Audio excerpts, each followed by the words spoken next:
Welcome back to 6 News at 5:30. Last Friday, a tornado tore through the town of Gaylord. This twister was able to form from what's called a supercell. Meteorologist Kendall Wilson explains exactly what that is for this week's Weather Wednesday report. The tornado that touched down in Otsego County this past Friday was rare, since normally tornadoes aren't seen this far north. In fact, since 1950, there only have been 4 tornadoes reported in this area, and normally they aren't as intense.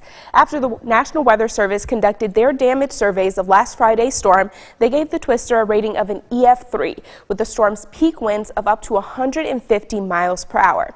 Now, the last time a tornado of this intensity was seen in Otsego County was on July 3rd of, get this, 1974.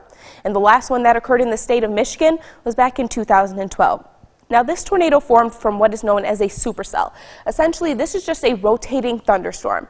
But how do we get the necessary rotation in the first place?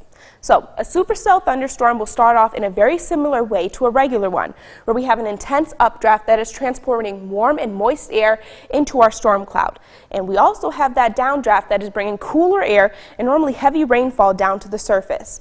Now, with the supercell, these are often completely separate from one another, which is why these storms can last for a prolonged period of time, around nearly 2 to 6 hours. Now, in an environment where a supercell forms, we also have what is called wind shear. This is where we have a change in wind direction as we move up into the atmosphere. So, as that updraft goes into the storm cloud, it begins to rotate due to that shear, and this is how that rotation starts out. It's going to start off in the cloud, and then a tornado will form when that rotation extends from the cloud down to the surface. Now, this is the most common way for tornadoes to form, but oftentimes these are the most destructive kind. And of course, the one in Gaylord was no exception. It is important to remember, however, that not all supercells will be able to create tornadoes. In fact, only 20 to 30% of them do. And even if they don't form tornadoes, these supercells can pack quite the heavy punch. They have the tendency to produce severe weather, which includes damaging winds, also some very large hailstones. Back to you.